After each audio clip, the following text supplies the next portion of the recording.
Call this committee of the whole meeting to order. First on the agenda, the only thing on the agenda is Michael Richter project information. And I'll start this out. You should all have received the letters regarding the assessment information. We'd also put it in the newsletter prior. We were trying to get as much, get people aware that this was happening as early in the process as possible. We had, in the letters, we had scheduled the public hearing for this evening at 6:30 is when that meeting starts, but because we were getting a lot of questions on it, we decided to also add this public informational meeting. And the reason being is because public hearing is typically, is really where you can give testimony, but we can't do interaction between, question and answer.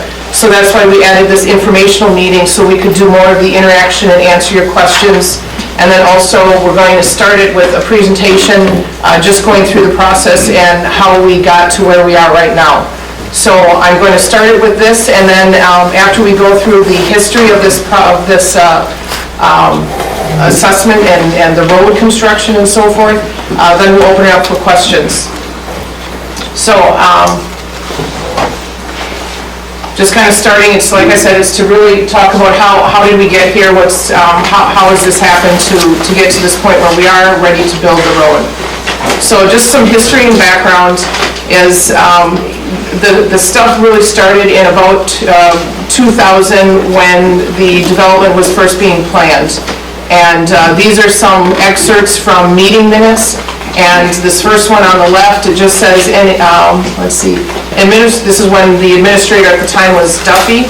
Administrator Duffy stated that the Parker Heights development has not made headway with adjacent properties on the future road. This is when there were some issues with the right-of-way, acquiring the right-of-way for the Michael Richter portion between Gabriel Way and Emily. Yeah. Then the next part is a Planning and Zoning Commission back in 2001, where it says Administrator Duffy explained that the previous preliminary plat approval was given contingent on Michael Ritter connecting to Brookwood Drive. The developer has attempted to gain cooperation of adjacent property to dedicate the other half of this road. The property in question is still in probate. So then in 2001, again, a letter that I can't read. It says, this is from the engineer, saying, please find the enclosed revised preliminary plat of Parker Heights. We have revised the plat so the right-of-way to be dedicated is contained in an outlot by itself. The future and final 5 lots of this plat are also in an outlot by itself.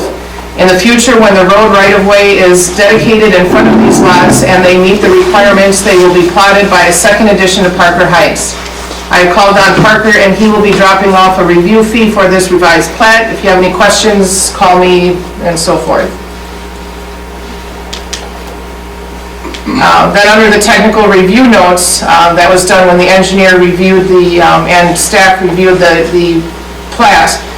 One of the comments that I have highlighted here is that the dedication of street necessary from the Fulser and Ryersons, those were the property owners that were basically that we were trying to acquire the right-of-way from to complete the extension. So back in 2001, we were initially starting to acquire this right-of-way in order to complete Michael Ritter.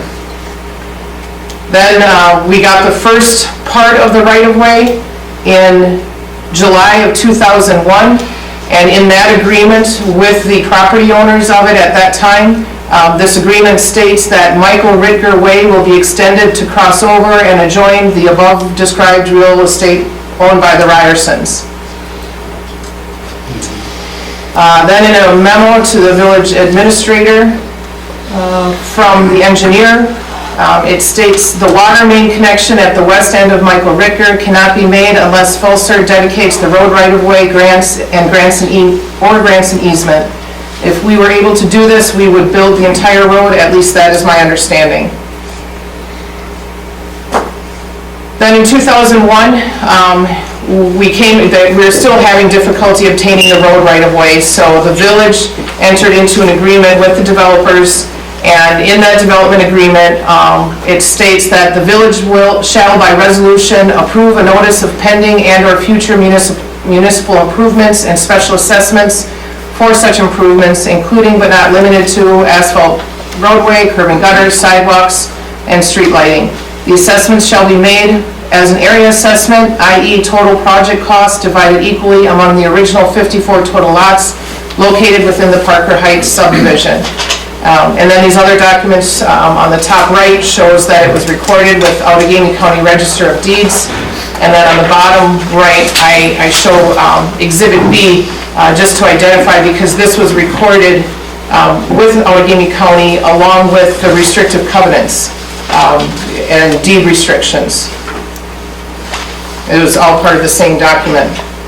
Then also, the resolution that it referenced was created or entered into an agreement in 2001, and that states that the special assessment process required under Wisconsin law shall be followed as to notices, costs, and meetings, and that the special assessment shall be made as an area assessment, i.e. total cost divided equally among the original 54 lots.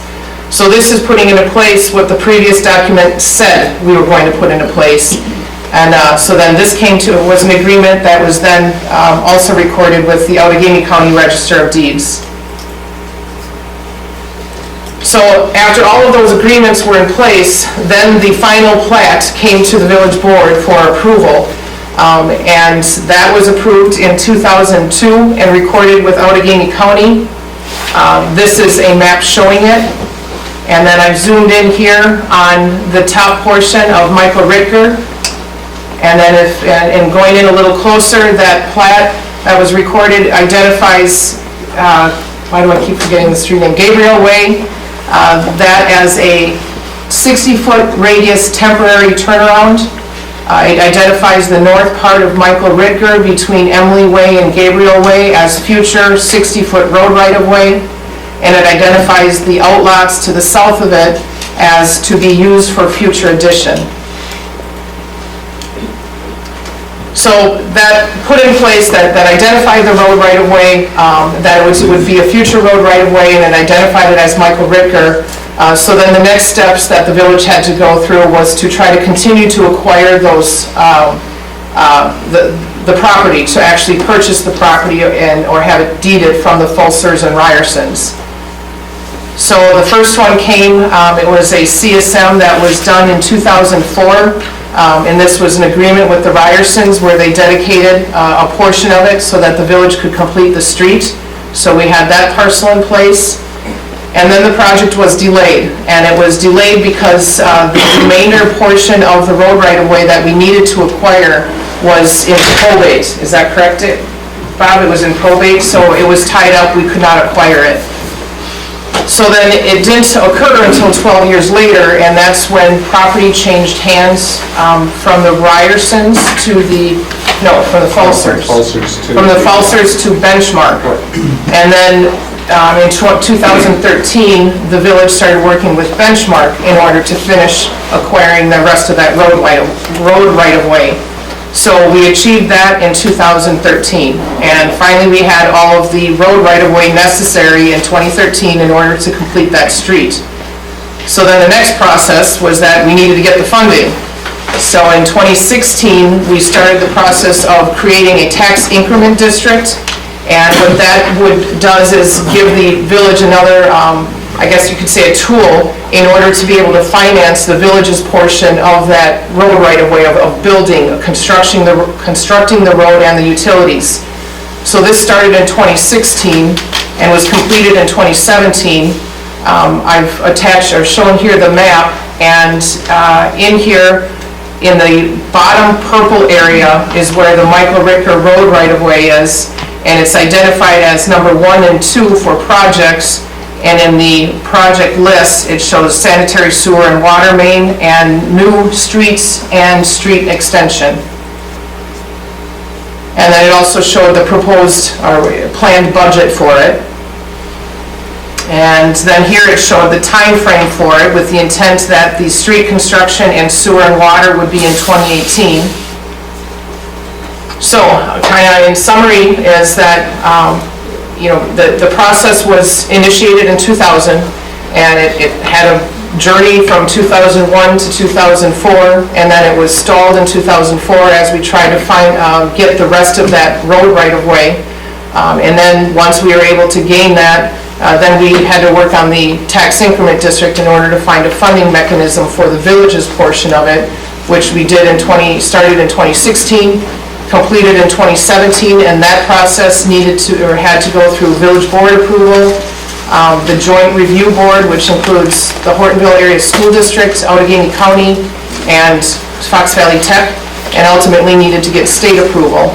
And that all happened in 2016, with it becoming effective in 2017, and then that allowed the village, gave the village the tool we needed in order to work on financing the portion of the project that the village would be paying for, which is approximately 50? A little less than 50. Little less than 50%, with the remaining portion of the project cost to be assessed in accordance with the agreements that were done in 2001.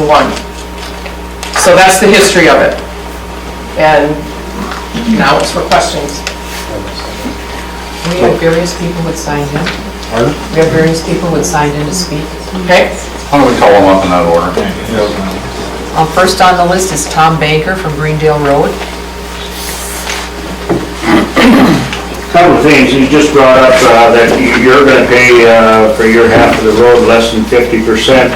Is that included with the, is it 50% for the road, or is it 50% total for the sewage and the road? It's everything. The entire project. So you're not funding 50% of the road. Part of that money is for the water and the sewer to supply that area. So we're getting more than 50% of that road is going to go to us. No, the math doesn't add up. You're getting 50% of what the total project cost is. I don't know.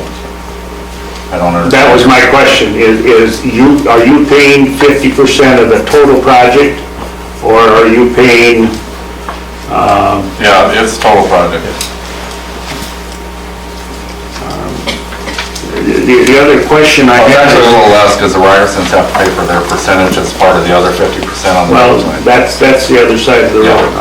Are we gonna, You won't touch that side, no.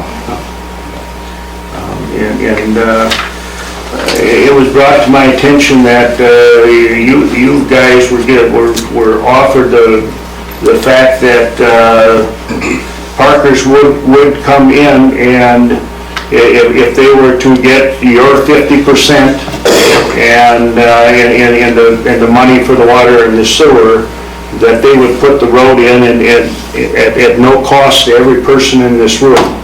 And that was not accepted. Well, no, it wasn't accepted because it still has to go through the bid process, right, Bob? And they're still more than welcome to bid it at that price. So that's really a non-issue. I mean, if they want to bid it at that price, then I guess they can, right? Well, they're going to do it at a nonprofit. Is that nonprofit price going to get passed on to us, or are you going to build in, I mean, Well, I do really, we're going to end up paying the tab, whether they do it at Oh, I hope not. I know the utility is planning on kicking in $62,000 to bring it down, and that's all the money I have. And we're obligated, as a municipal government, we are obligated to go out for bid Put it on bid, regardless. yeah. So we can't really answer what's going to happen once we bid it out, because we got to bid it out first. So we can't really enter into an agreement until we go through the process of bidding it out, reviewing the bids, and then awarding the contract. But it sure seems to me that somehow we could work that out, that the Parkers are going to do it at no cost to all of us here who have bought our lots, paid for them in good faith, and they were not cheap lots by any means of the imagination. And I think probably every person in this room was not under the understanding that by buying that lot, we were going to be building roads to finish that lot. That was not what that stipulation in there said. Ed said we're gonna maintain roads, not build roads. And you're using that outlet as an opportunity to get your roads built at our expense, and I don't think that's Plan right as at all. recorded shows that it is a future road to be built, and that's part of the legal. We did not buy that lot to get in the road building business. That was not our intention at all. It was to build a home, and we bought that lot with the intention of we seen the roads were already done. We don't know that in the other end of town, you're gonna build a road and bill us for it. That road comes nowhere near my property. But Tom, And it was part of the original plan, as was explained. And when that original plan was done, Parker still owned all those lots, and they were gonna take that responsibility to do that, and that's why that stipulation was in there. No, the notice of future assessments was put on record so that all future owners would be aware of that. And that would have been in your title report, and that could have been looked into. Yeah, you guys just tend to figure out your way to make it right. I'm sorry, but I don't think it's right for any one of us here.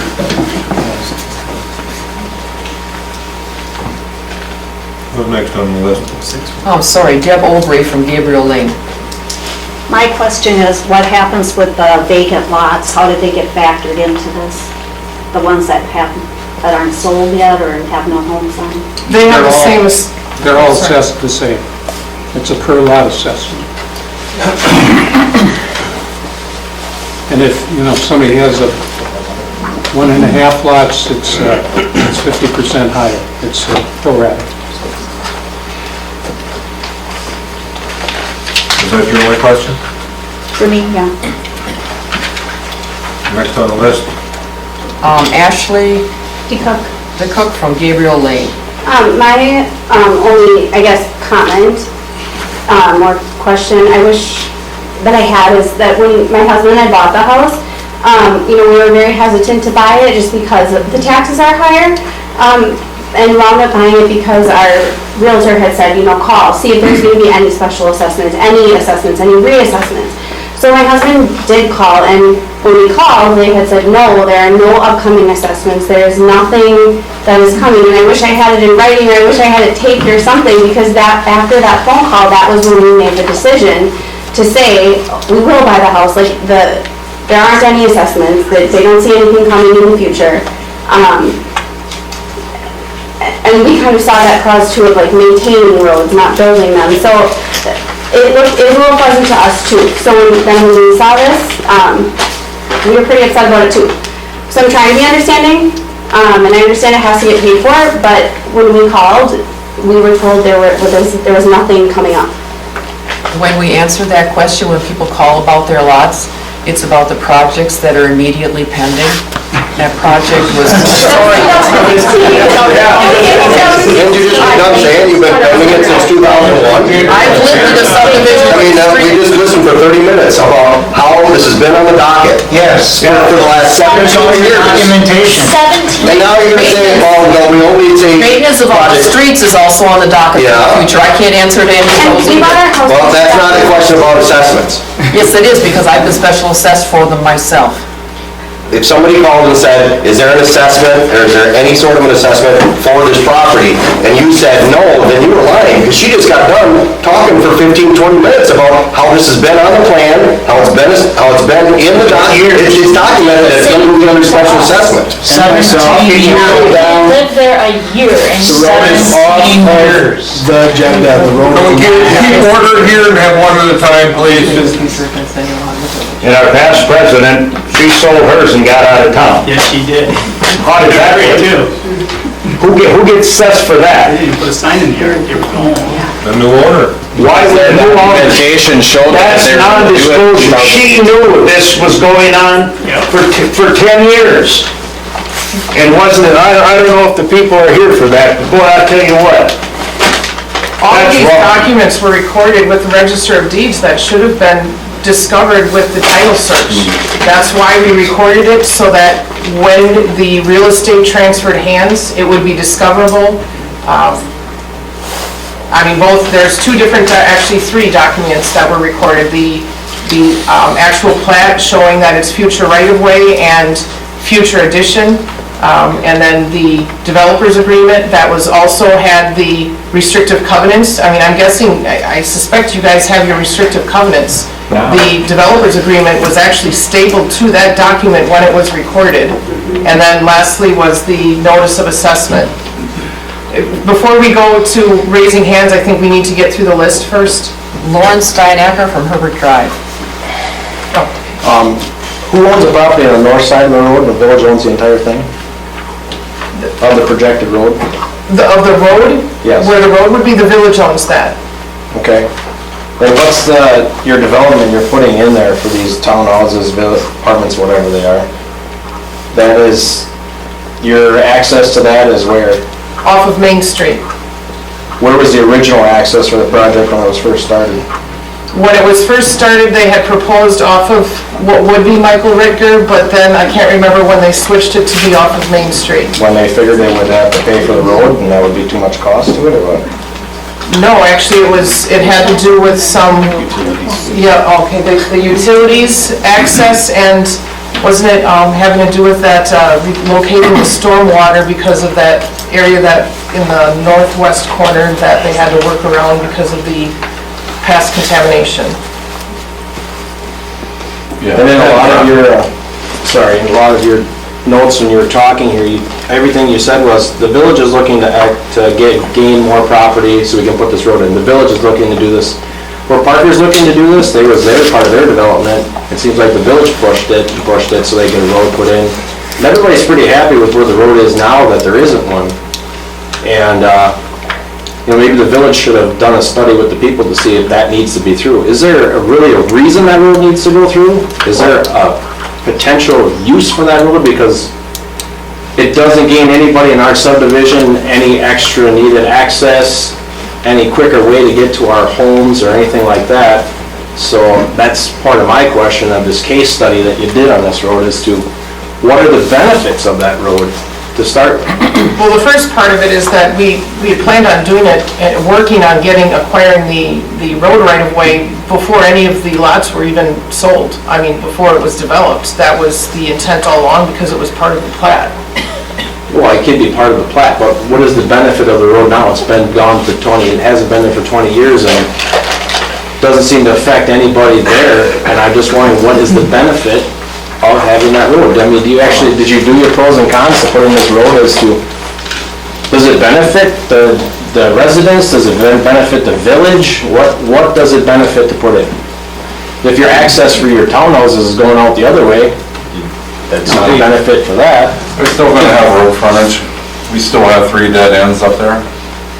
The Parkers never put in cul-de-sacs. They did put cul-de-sacs in. Never finished cul-de-sacs. Warren, it was originally platted out as a... I understand. I'm just asking the question as what the benefits are. And that's what I'm getting back to. So it was originally platted out because it arguably does provide a benefit to the entire subdivision, to everybody. What is that? There's none. With your overall traffic flow and safety. No, it's going to turn it into super high. It can take pressure off of your existing road, okay? But all I'm saying is in normal urban planning, you don't have to agree with me, but normal urban planning would allow for a road such as that, and it's presumed to have a benefit for everybody, okay? You can disagree, but that's the answer to Lauren's question. Especially when it comes to emergency. When you say it's zoned to have a benefit, but Emergency vehicles, the fire department, if the fire department has to access that road, they will never come down Michael Richter. That would be completely backwards. What fire? Exactly. If you have to access my property, there's a road there already. Next What person. properties are you gonna access? and I guess to go on that comment, I mean, I don't want to be out of line. Jack's assistant chief, I talked to the chief, and he said he was never asked anything about it being any advantage to emergency vehicles access on that road. He's never been approached, so to not ask our chief anything for that and then comment that it is a benefit, I guess, you know. I think that would be the first place you would go to. Well, I would say somebody who knows the lay of the land of what our department has for assets there. Next person on the list is Jeff Meyer from Hickory Street. Yeah, originally there was, how many lots are there that are going to be assessed? Is it the? 54, Parker's outlot is considered 5, because that's what the preliminary plat said. Plus, there's 2 more on the north side. Well, originally in the plan there was 121 parcels. What plan? The plan that was recorded shows 54, and that's what it was laid out as. Well, I'll have to go home and get my sheet, but that was the original thing. And I agree with everyone else that we really don't need a road through there. Somebody's gonna benefit, it's not gonna be us. It's gonna be the development that's gonna be on the north side of the road.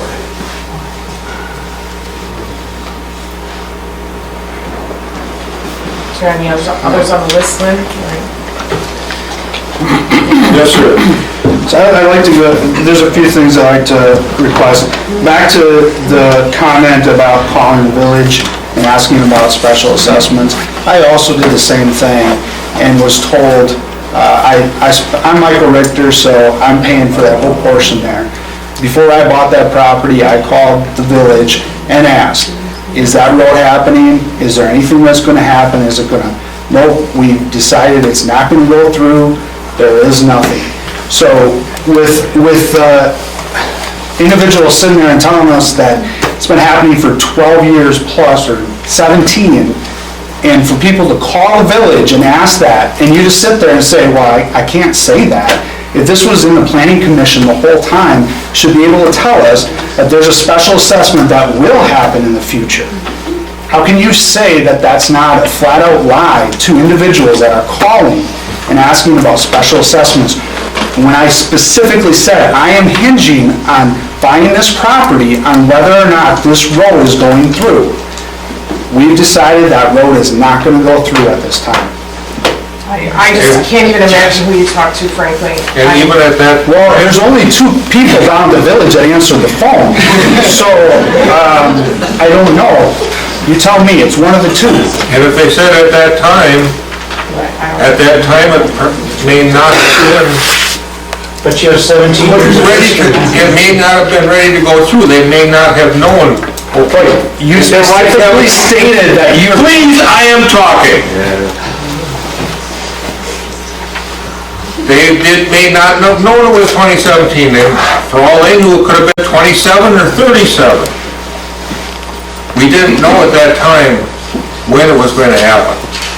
We knew it at some future date it was going to happen. Well, what that date was. So why would that future state not be, that comment was never made. You just said, we knew at a future state that road would go through.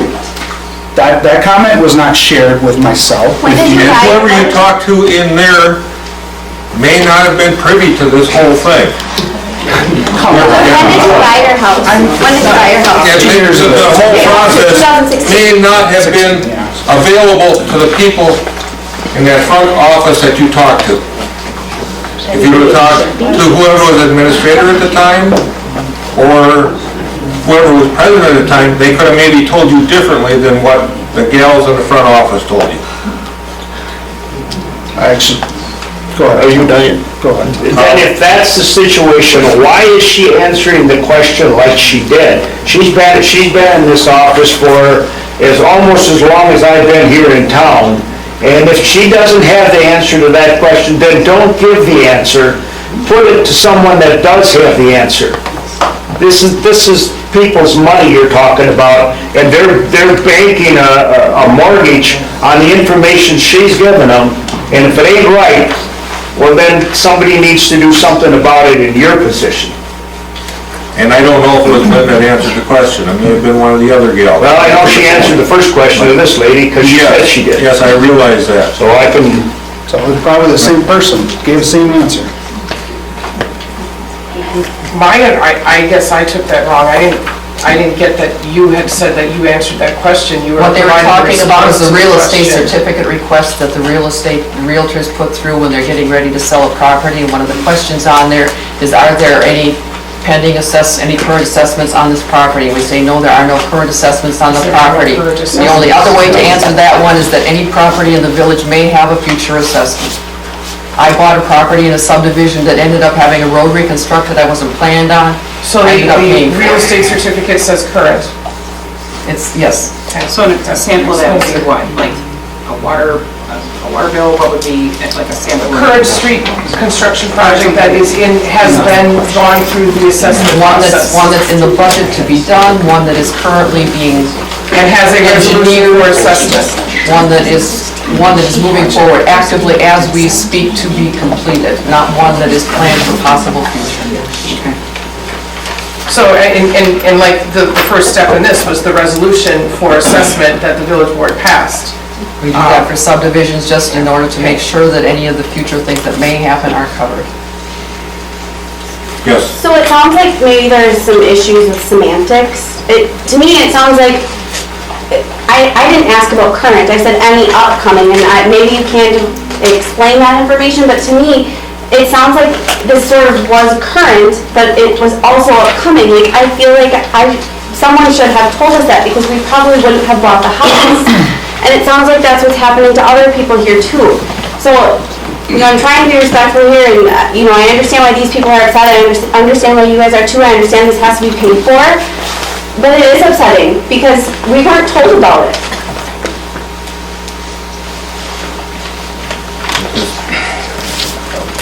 Yes, sir. Just for anybody that doesn't know me, my name is Brian Parker. My parents were the developer of that land. I'd like to get on record that the Parkers have no desire for this to go through at all. None. Zero. We tried for 10 years, whatever it was, to try to get this through. We tried buying a Falser farm 5, 6 different times. Could not sell it because it was in probate. We have absolutely no desire for this thing to go through. Our preference would be to sell those lots to the property owners to the south. I just want that clear, that we're not pushing for this. I don't want this. We don't want this. But if it does go through, that's gonna be up to the board, I would assume, who's gonna make that decision. We will do everything we possibly can. What going through, it's about the assessment. Right, exactly. That's how it's gonna get paid for, correct.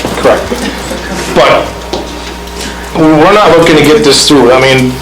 If it does go through, we'll do everything we possibly can to keep the price as low as you possibly can. Had this road went through from the get-go like it should have, had the village been able to acquire that, or us got that right away, that cost for that road would have been spread out amongst the whole 54 lots, right from the get-go. But now here it is, 16, 17 years later, people live in all these lots that shouldn't have been, it should have been done before anybody even bought a house down there. Well, now, we're in a sticky situation here, it's like, this should have been done a long, long time ago, and it wouldn't have been an issue. But, here we are. It's like, I don't know what else to say other than the fact that it's not us. I don't want to go through there. I just soon sell a lot to Lauren and everybody else. We've talked about it before, and then that road doesn't have to go through there. It serves us no purpose. But that's not my call. It's up to them. Lady in the back. My name is Jane Fraser. I've lived on Hickory Street for 13 years, so we've been here since we dirt, basically. We went through the first assessment for curb and gutter, which was clearly a benefit to the property values. I just have a couple of questions. I understand that this has been the plan. I guess if somebody could explain to me what the benefit of it is. Clearly the residents don't want it, there doesn't seem to be any benefit other than planning to the village. Is there a reason we waited 20 years? I mean, we have established neighborhoods, we have established roadways, we have established traffic patterns. Is there any reason why this needs to be done now and we could wait another 17 years to see if there's a developmental reason for that to go through? I mean, just because we said, yes, this is what we're gonna do after 17 years, does it make sense to step back and say, well, maybe this made sense initially with the subdivision, but maybe it doesn't make sense anymore? I guess the struggle I have with that is that's what we've been, I mean, throughout the 17 years that we've been working on this, trying to acquire the road right of way, it's been to the board. The decision was, I mean, just continuously to keep working towards this. We've been working towards it for 17 years. It's been contemplated back in 2001, actually, an agreement signed with the partners. Can we get the answer to that question? That's a very good question. Can we have that question answered? You guys, you refuse to answer what purpose this road is going to serve. You refuse to answer that question. For the benefit, I answered Lauren. You answered because it's legally there. I can tell you, I lived in a subdivision in Dale before I moved to Hortonville. I had a road that on the plat was supposed to be there. It made no sense to go in. They disbanded the road and sold it off to the property owners because it made no sense. There was no value to the road. Just because it's on a plat map doesn't mean that it should go in. This isn't day one. This is 17 years later.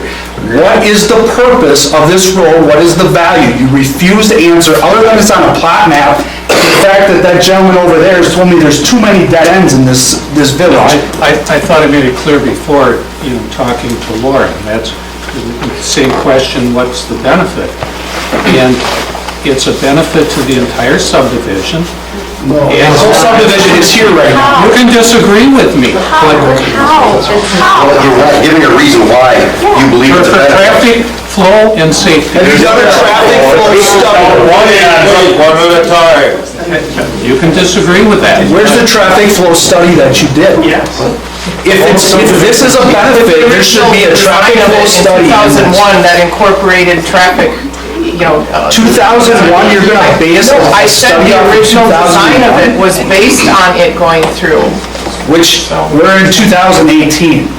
So where's a study of traffic flow, value to emergency vehicles?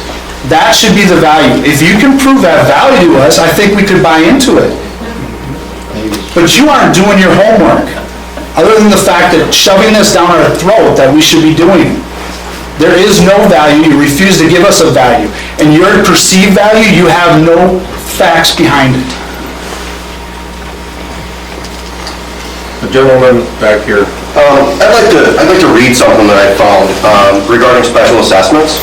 It says, "The amount assessed against any property for any work or improvement which does not represent an exercise of the police power may not exceed the value of the benefits accruing to the property.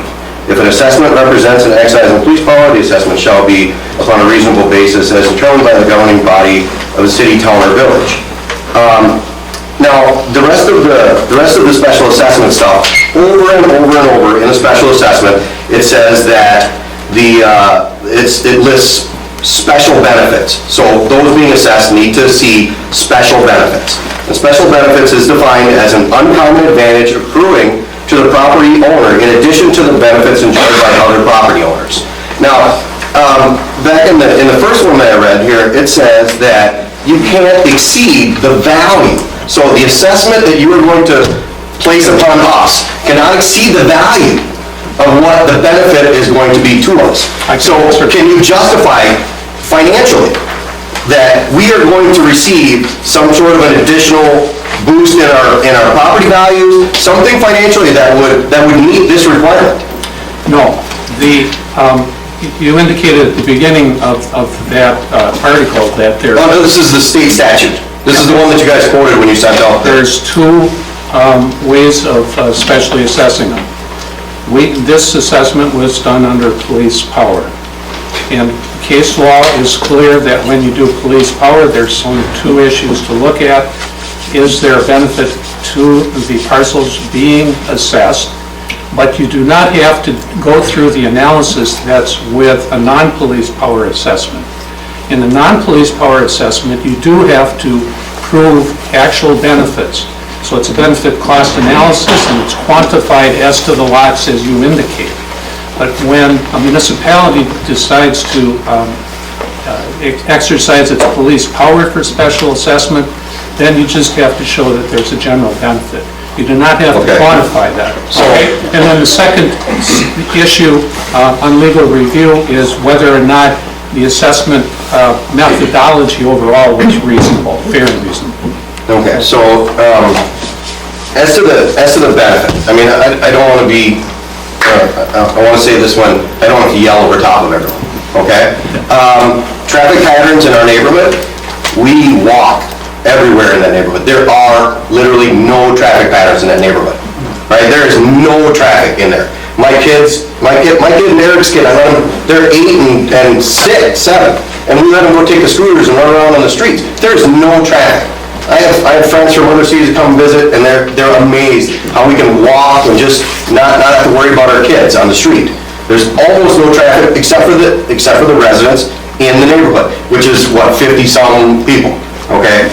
So the idea that that's going to provide some benefit to traffic flow is absurd.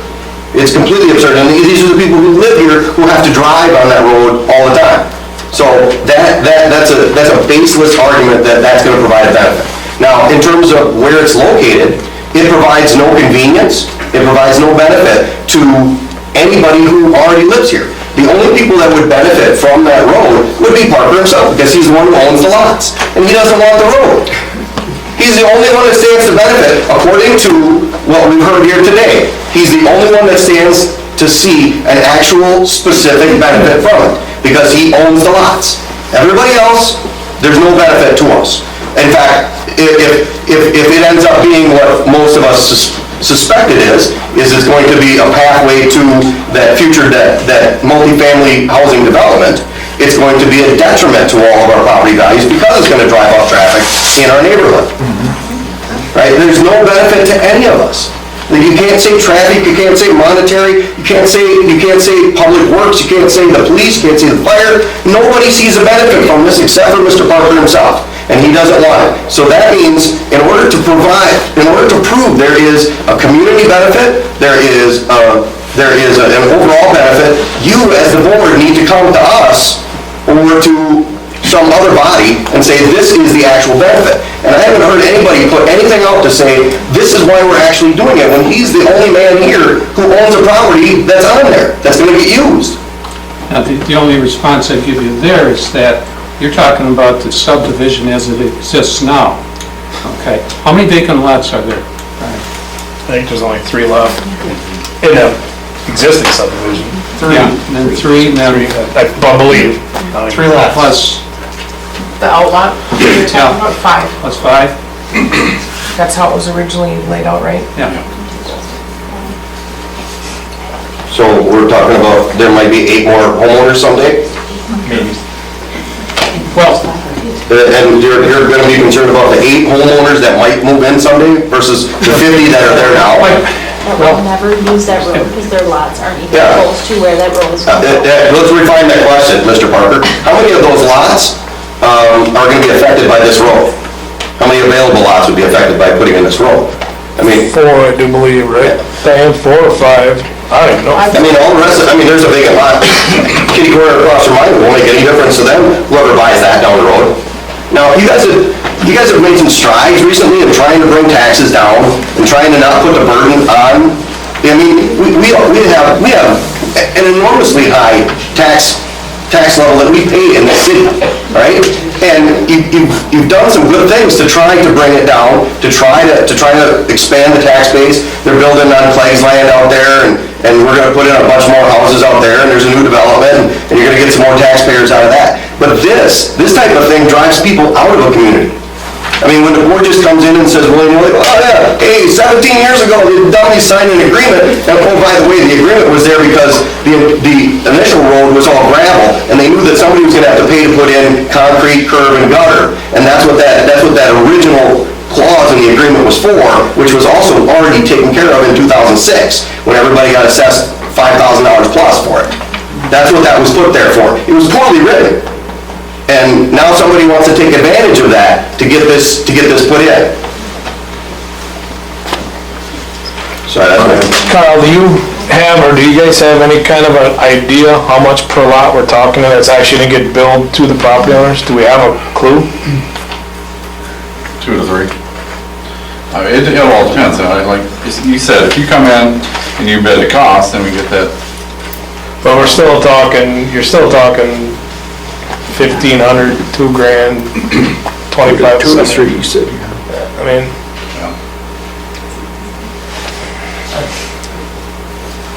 The lady in the back. So I'm just trying to recap. The numbers that were given earlier were for a road and sewer and utilities. So that was assuming that you have the legal right to do this regardless of how people feel about it. It was for the road. So that's the only portion that we should be liable for, correct? Not the sewer and the utilities? I guess I don't understand the question, I'm sorry. I think what she's getting at is in the agreements. Bob, doesn't it say something about utilities in there? Water, sewer, curb, gutter?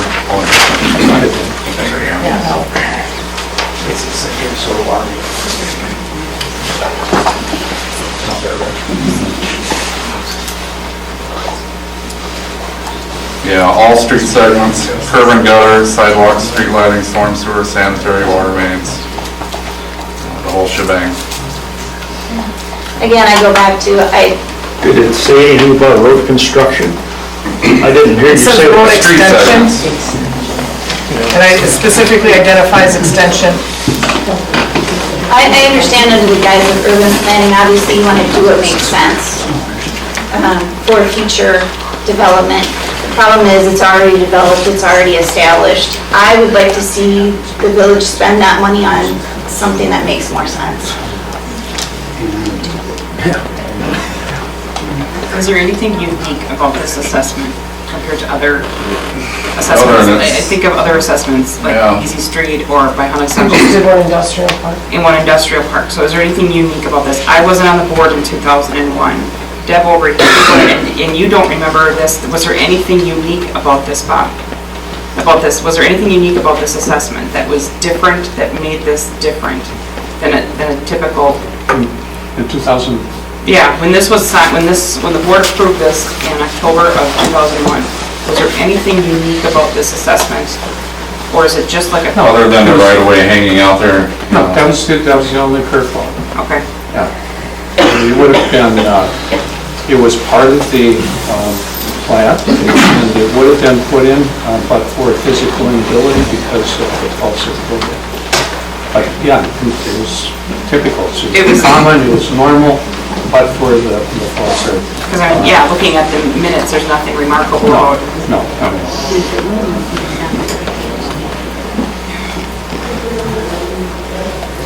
And actually, all of the agreements were, that was stuff that was, the plats was not finalized or recorded until the agreements regarding the assessment and the extension were in place. Yes, sir. So I understand where you're trying to go with that and establish that there's nothing out of the ordinary. That's, again, 17 years ago, established neighborhood. We keep talking and pressing about the benefit. And Bob tells us, trying to convince us that this is going to be a benefit to us. I'd like you to come out, have any of you guys come to our neighborhood and watch traffic flows, watch all the kids on the streets, where now this is going to create a corridor to these apartments to start accessing our neighborhood. Those are the only ones who will ever have a benefit. Everyone in that neighborhood would not use that road. There is no purpose to it whatsoever. there is no benefit other than establishing 5 more tax-paying individuals and that they have access to a road. There is no perceived benefit to anyone that exists there now. Agreed. No, Brian, I guess what I just want to know is, was there anything that, like, and I don't mean to pick on you, Deb. Deb Overy was on the board, and although she wasn't there for that particular vote, I just wanted to know, was there anything unique about this with Parker's or, these developers agreements? We see these sometimes on the board, and sometimes something is unique about it, and I just want to make sure there's nothing unusual about it. What we need to do, just because something was established, we need to sit back and be responsible. And are we spending the village's money responsibly? $60,000 to put towards something that has no benefit whatsoever. There's gonna be an access off of 15 to the apartments. So there you go, you have all that tax base. You don't need this 5 additional lots for extra tax base. You're gonna be creating safety hazards in our neighborhood. I'm not sure how we'll get safety hazards, but Come in our neighborhood. Spend time there. And see how many kids are in that neighborhood, on the streets, every day. There's a presence of people here. They're all in agreement. And that's the thing, like, you guys are on the committee for looking out for the best interest of the community and the best interest of the people. But, it just seems like you guys have such tunnel vision on this project because it's been going on for 17 years. And you don't think that it's a big deal to assess the people that live there, but that's thousands of dollars for a home. I mean, we have people going to school that have to pay for college. One lady had cancer and she has out-of-pocket medical expenses. All the kids in the subdivision. And you're taking money away from that. Like, you can't think outside the box. And How many of you would have bought there if the road had been through and your lots would have been more expensive then? It's not even a question. we're gonna take one more question and we have to wrap it up, and you have your hand up. How many living units are going into that townhouse or apartments or whatnot? How many living units are gonna be in that? There's 20 townhomes and 20 cottage style, they're called, so 40 total.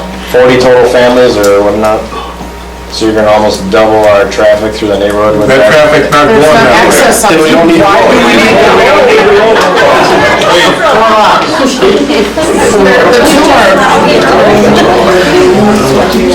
The two are not dependent on each other, I guess is the only way I can. I was told today by Carl that there's going to be 2 sidewalks coming from that building all the way out to that road. That's in the design of that building.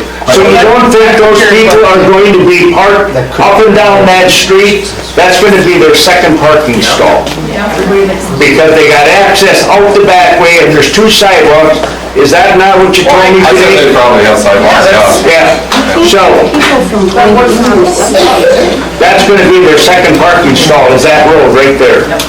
Brian, I'll take yours, then we're gonna wrap it up. Okay, I guess the question I have, and I don't know, Dinah, maybe you talked about this before, but the remaining property to the north of that road that isn't gonna be developed with these townhomes, when that, because there's some sizable acreage left there, right, after the townhomes are in there? In the 7-acre benchmark property? Yeah, to the north, right, to the north, right? Because them townhomes aren't burning up all of that, they're not going all the way over to Ryerson's property, are they? Yes, That burns up that whole thing in there. correct. Okay, well, I'm looking at that wrong. I thought there's a chunk between Brian's and where the townhomes quit. No, the design has, there are 4 buildings, and they consume the bulk of the property is shaped kind of like this. Yep. All of the proper buildings are laid out in this area, and then access to the north from on Main. Okay. Okay, we're going to have to wrap this up, because it's getting time for a regular board meeting. We'll need a motion for adjournment. So moved. I'll second. All in favor, say aye. Opposed? This meeting is adjourned.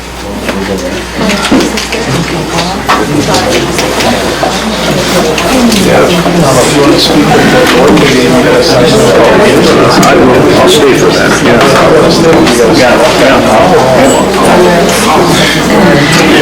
yeah.